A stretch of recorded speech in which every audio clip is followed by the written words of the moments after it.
I Will Dominate, and this is Thorin's channel. The guy who, if I keep on associating with him, will get me banned on Twitch eventually. Right, this is going to be an episode of Talk to Thorin, and my guest for this one is going to be Gbay, who people might know is a League of Legends content creator, and more recently has sort of pivoted, not just into doing content on YouTube, but doing actual documentaries.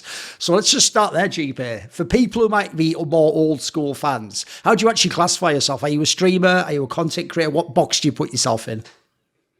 I like to put myself in documentarian as a box more so than anything right now. Content creator has a bit of a negative connotation, and I'm trying to be a bit more serious than just that, hopefully. Right, when you say that, obviously, without being derogatory, people would put your documentaries into the category of like fan-made, because it tends to be like you're at home on a PC, you put together a lot of footage, obviously it's often other people's, and it's more like you're weaving the narrative together, etc. One thing I want to ask along those lines is like, what is the appeal of that type of documentary to you? And is it something where this just might be a pipe dream? Is there ever a dream to actually like have cameras and actually film things yourself and do like what people call like a traditional documentary? Yeah, so the appeal of it to me is really that I just love talking about history of esports and League of Legends. And sports are what I spend all my time paying attention to. And delving into the stories of sports is something I enjoy doing for fun. And so initially I just sort of got into it because I wanted to make that a career if at all possible. I've had some opportunities recently actually to work in some slightly more professional capacities where I've gotten to work with actual documentarians on more serious projects. And I'm still a little bit unsure if I want to try to take a step into that area, just because as exciting and as more secure as it might be as a career path, I've also seen how much creative control you have to give up, how many more layers of bureaucracy you have to move through. And it's definitely got its downsides. I mean, along those lines, when you're making it yourself and you get full control, like the joke is, if you remember way back in the day, a group of people I worked with that later became the On Gamers people, those GameSpot people, were the ones who did that Game Cribs thing. And as like a tongue-in-cheek joke, the guy who did it, there was one guy who did the whole thing. So if you remember at the end, he put like credits, but the joke was it was just him for every credit. You know, it was like, like sound was him, like fucking editing was him, and it was just this one guy, like, Michael Paul Sullivan or whatever. And he just did that. Like yours obviously could have the same thing. You were doing it all yourself, right? I imagine the freeing part about that has got to be you do have total control over the narrative, right? Essentially, however you saw the story, as long as you got the footage, you can tell that story, right? Yeah, and that's kind of what got me into it originally. Like I've been following the competitive League of Legends scene ever since 2010 World Cyber Games, and I've loved every second of it. And oftentimes, what kind of initially got me into making documentaries was I noticed that most people who were in the league scene at a certain point weren't around for what I would describe as the most interesting part of League of Legends history, which, if I had to classify it, I would say like from June 2011 to fall of 2012, that season 2 year-and-a-half open circuit. Like, I thought that was some of the most interesting narratives, both in terms of like gameplay innovations and player storylines. And I just thought all of that was so fun to follow. And then nobody seemed to know about those kinds of stories at a certain point. Like everyone from that era had moved on from the game. So I kind of wanted to start making videos where, yeah, I could tell some of those stories and hopefully make audiences feel as excited about the drama as when we all got to watch it live. No, I actually think that's a very valuable contribution to the space that your work has had, which is I always tell people, because I've been in esports so long, the difference was before there was a lot of fans of like one game, and maybe they would be like hardcore fans when the view base was way smaller. Maybe they did follow for 5, 6, 7 years. I always say now my own clock is I go roughly 3 years back. That's when most like new fans began. So they don't know. To them, by the way, even names like they never saw the best of Bjergsen. They might have seen him now, but if they think that was the best player, you sort of missed the party. That was ages ago. He was the king of the scene. Same as if they watched Faker now, you'd be like, bro, you sort of missed the party. Like, that was ages ago. He was the best player in the world. So one of the things about your sort of content is, first of all, it's got legs. It can run forever. As long as League of Legends keeps going, you could now tell a story about like one of the G2 lineups from years ago that actually it will only be the hardcore fans who remember, right? Is it something more than just the original era you want to keep doing? Are you going to keep chronicling history as we go on every few years? Yeah, I mean, I think that oftentimes, sort of the way I approach like selecting a subject for a documentary is oftentimes I just try to find stories that people are not paying attention to or overlooking. Like I don't know if I'll ever do a documentary just on Faker and how great Right. he is because everyone has obvious. already told that Right, a okay. million times. True. But like I recently had a lot of fun working on a Jin Air documentary talking about like the ownership group of Jin Air and the coach H Dragon, who had this incredibly long career in esports, even though nobody really knew about him or paid much attention to him because Jin Air constantly struggled in standings for a long period of time. So yeah, I mean, I'm not necessarily just restricting myself to like season 1, season 2, but I think I'll always try to restrict myself a little bit to just something that people have not already told before.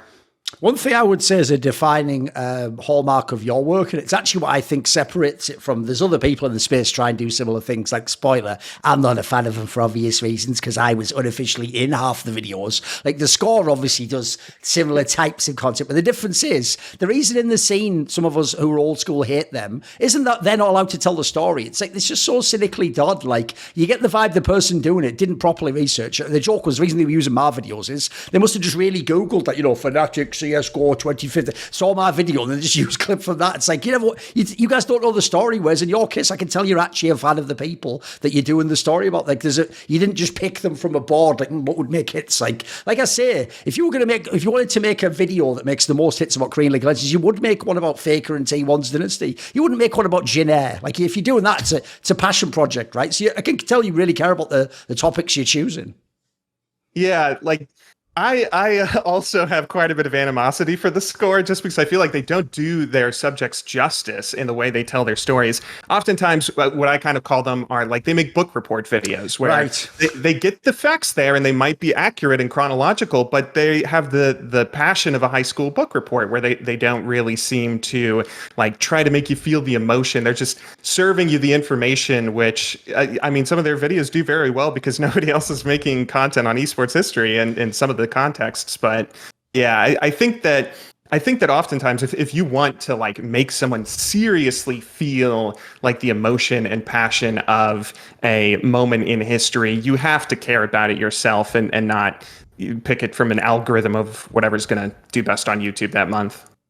With that said, though, some of your videos have a very impressive amount of viewership, especially being as some of them are tackling topics from years ago or slightly more obscure ones. Are you surprised by the success? Is it at all a factor to keep going? Would you keep going even if it was half that or what? Some of it is a surprise. Some of them, I mean, I certainly clickbait to hell and back, and I know a lot of people feel frustrated at my titles and thumbnails sometimes. I think that, yeah, I'm a bit optimistic in terms of like what people like to watch on YouTube. I've done quite a bit of research and like built a little rubric that I try to filter some of my documentary subjects through to give them the most appeal to someone who might have not heard the story before. And I think that, if you make something that's genuinely very good, there's always going to be the possibility that it's going to blow up on YouTube or get a decent amount of viewership. I think that there's like, I've seen a lot of videos on YouTube where people will go into hyper niche subjects and get millions of views, like people that are decompiling Super Mario 64 for A button challenges and stuff. And like, I think there's if you make really good stuff, there's always going to be the potential for that to blow up. And so that's kind of what I try to focus on. I remember there was an interview Steve Jobs said where he said something along the lines of like, if you get the top line right, then the bottom line will follow. If you make the right product, have the right ideas, then, you'll do everything else right and make a profit in the end. So that's sort of the attitude I try to approach videos with. Right. In your case, since you are often using other people's footage, has it been a challenge to like, have you had to use techniques to like figure out how much you can use of a piece of someone else's footage or which ones to stay clear of? Had there been I don't want to invoke the dreaded copyright terminology, but you know what I'm referring to. Like if people don't know, this is why it's tricky to make things that are like compilation / collage, right? Have you been able to stay clear of a lot of that stuff without running into trouble?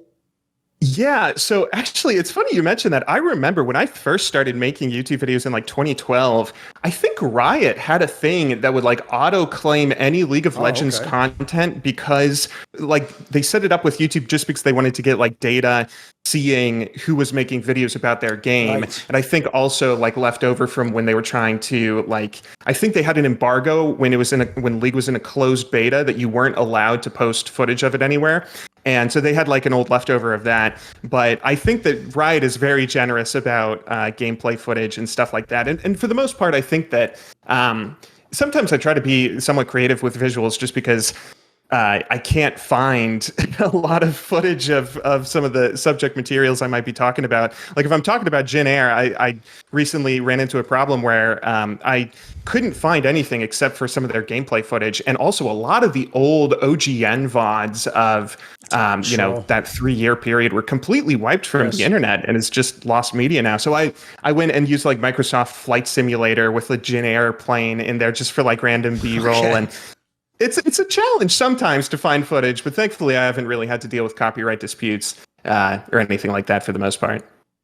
Right. Is it the case? Because you alluded to it earlier when you said like maybe there were other projects that like almost certainly I know there's someone behind the scenes with the amount of views your work is getting and the fact that you are able to do seemingly any topic and get certain levels of success, you must have had plenty of offers from like over the years, like big sites, I assume, or content outlets, maybe Riot themselves. Has there been interest and a reason you haven't partnered with someone or had someone essentially bankroll all this and you're just the lead producer or something? Well, I've never been contacted by Riot. If they came knocking and gave me a blank check, I would have so many ideas I'd love to work on. I feel like you could do, wouldn't your content be perfect for them if they want to tell the history of the game? Yeah, I would think so. Although I've never heard anything from them. There have been a couple of times when I've been reached out to by esports organizations, and recently, actually, I had something kind of fall through where I don't think it would give me in any sort of legal trouble to say, but I was working with a team to produce a documentary on them, and they kind of just stopped the project because they weren't happy with me talking about their history. I mean, the research I had done was mostly just stuff that's publicly available online. Like I didn't get any sort of insider information or any sort of NDA type of info like that. But I just started telling the story of their history, and then some sort of executives or, higher level people killed the project because I think for companies, they can be very overprotective of history or feeling vulnerable in any sort of state where they don't want to show a side of something that might not be marketable or might give people the wrong vibe or something. And I think that might be one of the things that keeps some people away from commissioning outside third parties to make stuff like that. When you say that earlier, like that you clickbait the hell ever, here's the problem. I don't think it should even be called clickbait. I think people have lost the whole meaning of that, because the whole point of clickbait back in the day when we were starting was it's the idea that when you clicked it, it was kind of wasn't what you expected, Like if it was like 10 celebrities that did this, but then it was just like the name of the celebrity, there's no real story, it's like, it's more like that. You just do a good job of it. Like, for example, your most popular video, the one about Moscow 5, it's actually true. The actual guy who ran the org was literally taken by like Interpol or whatever the fuck, or the FBI for like credit card fraud. So basically, like, that is what you clickbaited the title as, but that's just a really clever way to get people to watch a League of Legends video. Like the views on that are crazy. So I think you actually don't you think, like, you're doing it in an ethical way, right? You're not trying to trick people. Yeah, that's the thing that I feel like, I mean, I can understand the frustration that comes from clicking on a video and feeling like you've been misled on the significance of it. And especially if you're a viewer, I always try to think about like the perspective of a viewer. If you're on YouTube and you're trying to just find something to watch at dinner, and you have to feel like it's a journey to sift through all sorts of different videos that you never can totally believe if a video's title is what it says it is, and like feeling like, oh, the FBI wasn't technically what killed the League of Legends team. It's what took away the owner, and then the league team started not doing as well as Gambit, except for one, IEM. And like I can see how someone would be frustrated with that. But yeah, like clickbait, I mean, that phrase originated from YouTube, where you would just put, a naked girl in the thumbnail and try to get the click, because that's all that mattered on YouTube back in 2008 or whatever. So I try to be, I can understand why people complain about it, although I try to not be unethical in any way myself. Right, you mentioned the Jin Air one, but give me a couple more. What are some of the more like obscure topics or less famous people you chose that you're actually surprised by, like the response from? Like people actually really enjoyed it, or the video had a lot of views. I noticed there's a couple in there. So what are the ones that stand out to you? So the ones that one of the ones that sort of stood out to me was the video I did on Khan, because I made that video because Khan was my favorite League of Legends player to watch. I remember hating in 2016 or whenever it was when Longzhu was having this amazing run and all anyone could talk about was Faker and SKT. And like nobody was interested in talking about anything else except for Faker, and then seeing Longzhu beat SKT. I think that was the first time SKT ever lost in a grand finals of LCK. And like that was one that I really put a lot of effort into because I loved that story. And I was very happy to see that one do so well. One of the ones that really caught me by surprise was Dignitas, because that was one that I remember watching unfold in season 2. And I remember how significant it was when everyone was saying like, thank you, Dignitas, for overthrowing the duopoly of CLG TSM. Every single tournament was won by CLG or TSM, and then out of nowhere, rock solid, with Locust at support, playing support Gangplank, and all this weird shit that shouldn't have worked at all.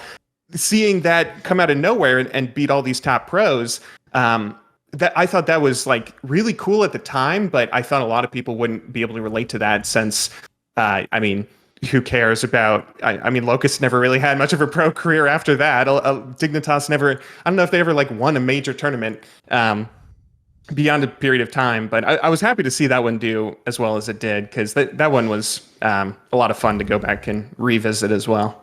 If you're a fan of Khan, that actually does give us some like small insight into your psyche and the sorts of players you like. Because I have to say, I actually think one of the reasons I'm so obsessed with esports history is I notice I don't just only go for like the super mega winner like a lot of fans do. Like the ones that obsess me the most are the people like that, where it's like they probably should win every time, but then so many times they do the choke or the heartbreak, or they just lose by that much. In some ways, that type of figure is more compelling to me. So that's also why I want to look into the history of like, oh, but they could have been this, and the hypotheticals. Do you have a similar angle to your personality?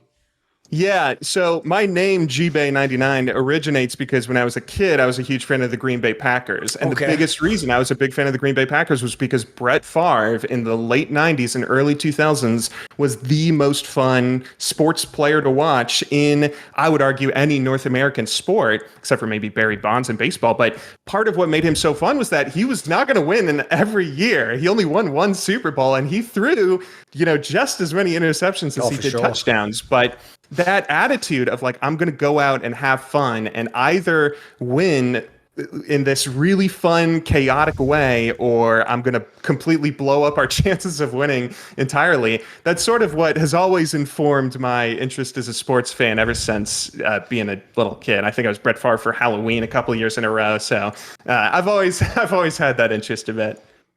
Has there ever been a player where you wanted to make a documentary, but you just couldn't find enough footage, or there's just like, you don't think they'd be the interest? Are there people that you put on the back burner?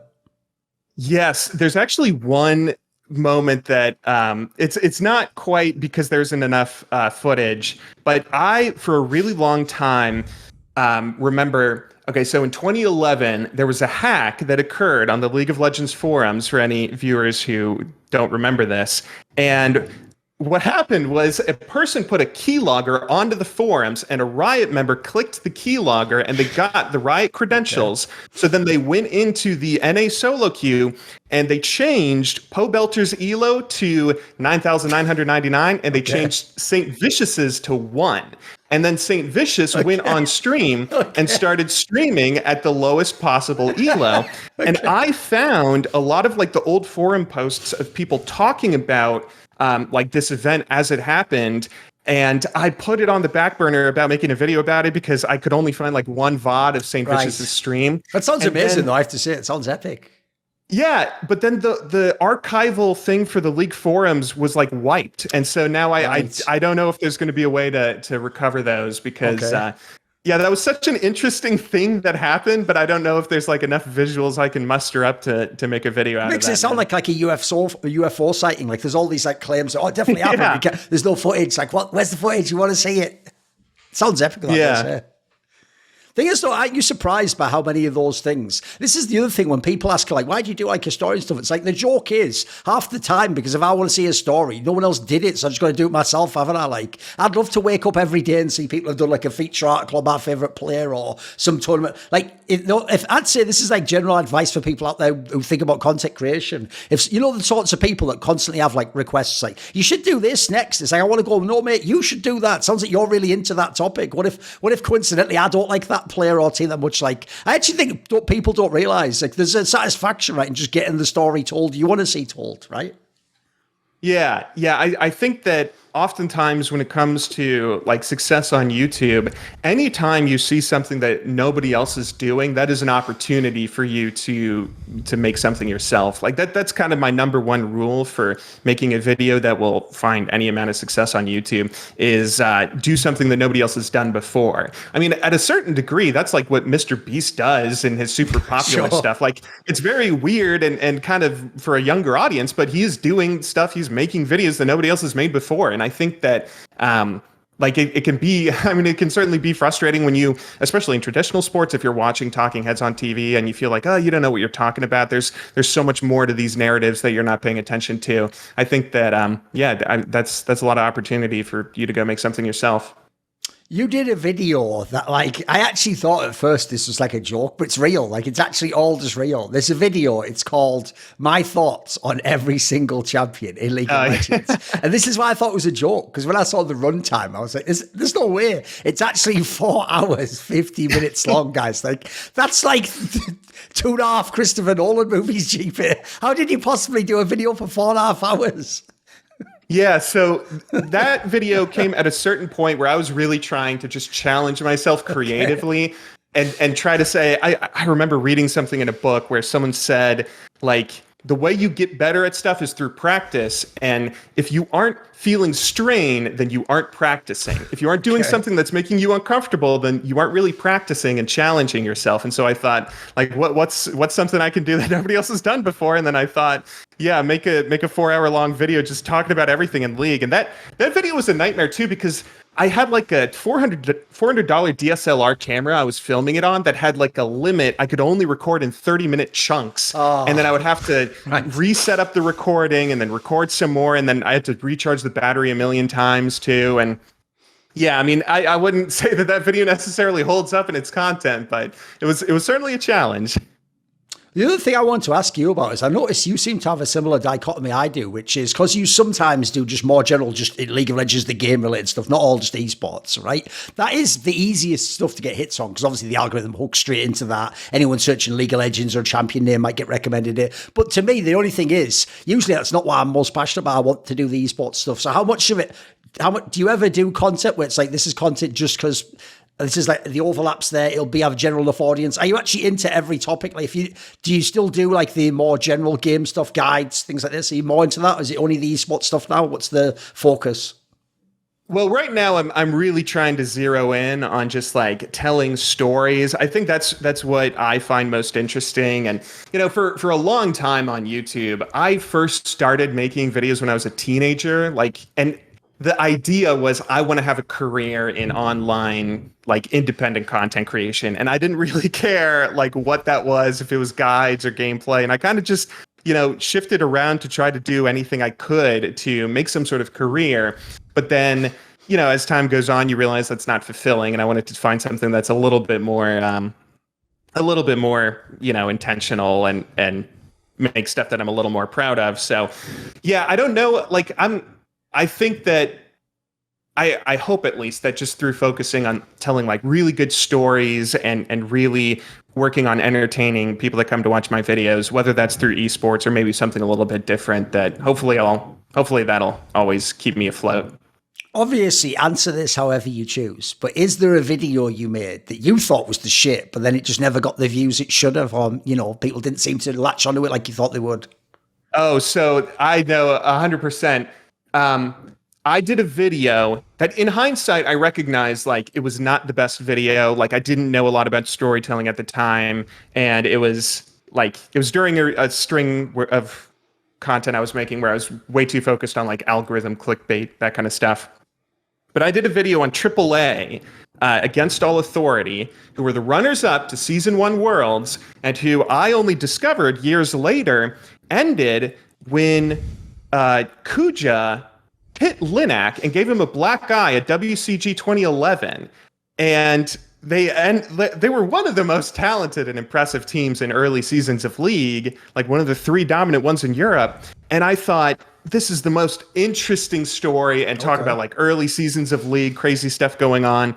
I thought that was such an interesting subject, and I made the video, and hardly anyone watched it originally. And then I just kept on changing the thumbnail a million times until it got, 100,000 views, or I think it's sitting at like 200,000 or maybe 300,000 now. But that was one where I was shocked, like a League of Legends team that ends in a fist fight, that's the best clickbait I can come up with. I can't do anything else. So that was one I was shocked at. Is that something that people who are content creators should put more time into? I know I was terrible for this. Like, I used to just put the most generic title ever, and just basically, people don't know, about 7, 8 years ago, it was sort of easy mode on YouTube. There wasn't as many people. The algos were super generous. Everyone actually used to use the subscriptions box back then. So if you had loads of subs, you got the view. I can't believe what easy mode it was there. But I used to be terrible for knowing things like what are the right keywords. Have you put a lot of effort into that? Sounds like you're always trying to tweak the formula. Yeah, I've spent a lot of time like trying to research and learn, but I think right now that the best advice that really exists is just make something that's good. Make something that people will watch for a long time. I think it's really easy to, like with the example I gave, that video, I think the reason it didn't do super well is because it's not that good of a video. Like, it doesn't lay out the story in a particularly good way. It doesn't really take you on a journey. It kind of has the and then problem where I just say this happened and then this happened and then this happened and so on and so forth. I think that oftentimes, like right now, the best thing you can do is kind of just focus on making good stuff.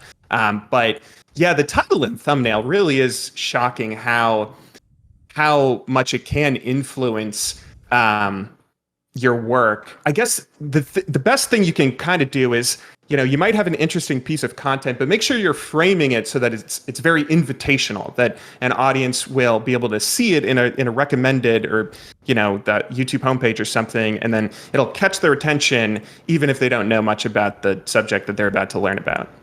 Right, LCS viewership withstanding for a second. League in theory shows no signs of dying. Like in some of the other regions, it's actually blooming. Obviously, if you look at the competitive scene, it's still amazing. You look at the international tournaments, there's a lot of great teams there. The formats are arguably better.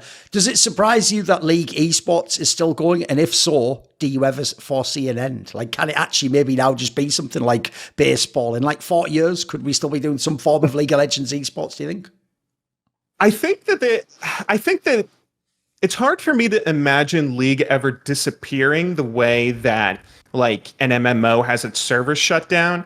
I don't know if in our lifetime, like, it will not be possible to log into a computer and play League of Legends, but I don't know how long League will survive, at least in Western audiences. Esports is so interesting because it's such a relatively new thing. We don't have like years of history that we can back test and see like, oh, maybe it becomes an insurmountable problem when a game is 25 years old and people are still watching the same old gameplay, and you have to release Counter-Strike 2 or something to keep attention.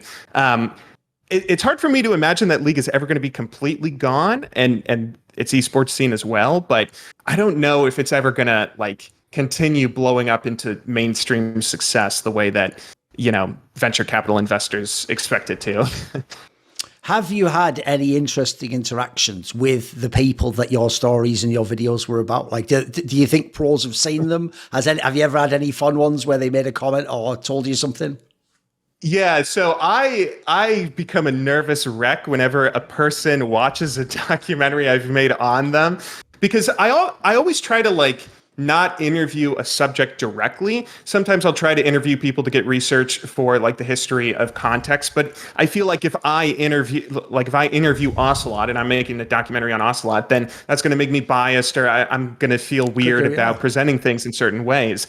But so when people watch it, they don't know that it's coming, and I always get so nervous they're just going to point out every little thing I got wrong because I didn't interview them, and it's a nerve-wracking experience. I remember when the Dignitas documentary came out, all of the old members of Dignitas, including Dominate, Scara, and Cutie Pie, at least, all watched it, and I think Cutie Pie was a little offended I didn't talk as much about like how good he was as a player, right, and I just said, "Oh, he's this goofy guy." Yeah, sure. You know, I showed the clip of him like showing that he bought Hatsune Miku like a little Funko Pop or something at IEM in the Dignitas interview, and I didn't take him as seriously as a player, so I feel a little bit bad about that. But for the most part, I think most people seem very very happy, that feeling like their stories are told.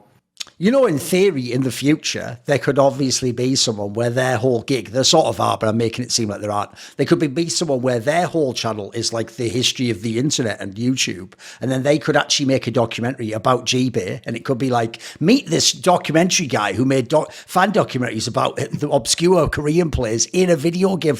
And they could have a whole thing, could be meta. Could be like a one documentary like that, but about you making the documentaries. What do you think of that? Yeah, I would always feel way nervous watching something like that, because like I always try to be as respectful as possible to any person that I make a documentary on. Like, one of the reasons I haven't made a documentary on Doublelift is because although he has one of the most interesting like personal stories of him overcoming adversity in his personal life, like I don't feel like it would be respectful for me to take his story and turn that into revenue. You know, that seems a little bit scummy. And I always try to be like super respectful of, you know, a person's history and growth and you know, stuff like that. So if someone were to do that on me, I just hope they could show that same level of respect, but that would be interesting. I mean, I've lived kind of my whole life on the internet for the most part. Right. Obviously, your beloved Carton retired, sadly. I mean, didn't get that Worlds, but that's just, in some ways, if that was an anime, that is the perfect ending. That's just the tragedy of his career. We all know that. Maybe he should have won everything. Who knows? Who are the players that are interesting you in the current day, Gbay? Oh, so I think the most interesting stuff right now is in the LPL and even the LCK to some degree. I'm really curious to see if KT can actually put together a respectable year and make it to Worlds. And I mean, I think it's such a tragedy that they didn't win in 2018 when they lost to Invictus in the quarterfinal. I think that a lot of what's happening in Korea beyond T1 is interesting. Everyone's always interested in T1, but I think that all the other teams in Korea are very interesting right now, but I'm just trying to keep up with like all of the players and storylines in the LPL. Like, one of the things that I know people love to make fun of Yagao and Knight for Knight like overperforming compared to Yagao all the time. But the fact that they were born and raised in the same province and like played video games in the same it's an anime storyline, isn't it? Yeah, for sure. It's literally an anime storyline. Yeah, I mean, it sounds fake when you first hear it, doesn't it? But apparently it's real. Yeah. Yeah, that's something that will become. I got to make a documentary on that. But it's like once their careers are over, their storyline's still going. You know, if you want to watch it live, you can watch that one right now. No, it's a great call. Right. Okay. At the end of this interview, Gbay, do you have a final message for people? Is there like some upcoming work we can anticipate? And do you have anyone you'd like to say hello or thank you to? I guess as a YouTuber, I got to say like, comment, subscribe, all that jazz. Subscribe to Thorin's YouTube channel. If I could give a message, I guess the best piece of advice I might be able to give is anyone who is in their 20s, I would recommend that you read more, because it sounds cheesy and cliche, but, you know, I spent so much of my life on the internet and watching YouTube videos, and I've made that my career, and it's been wonderful in many regards. But recently I've started reading again for the first time in like 10 years, and I'm learning so much about writing. I'm learning so much about storytelling. I'm learning so much. And it's also just great entertainment too. You grow in ways that you do not expect when you read. So as cheesy as it sounds, keep on watching our content, but take some time and go read a book. I've been pleasantly surprised during the time I've had my Patreon and my Patreon community, the Skrilluminati, by both the financial support they've provided and the moral support. And so this video was kindly supported and made possible by Starlust, Theo Buenzli, Ahmed Hadjou, Matt Pugnatio Rajcula, Torin, Jensen Goh, Animosity, Tobias Bernasconi, Bot Pounder 420, Yurka 86, Tosh, and as always, you know it, a special thanks goes out to my main man, Jerky's Minion.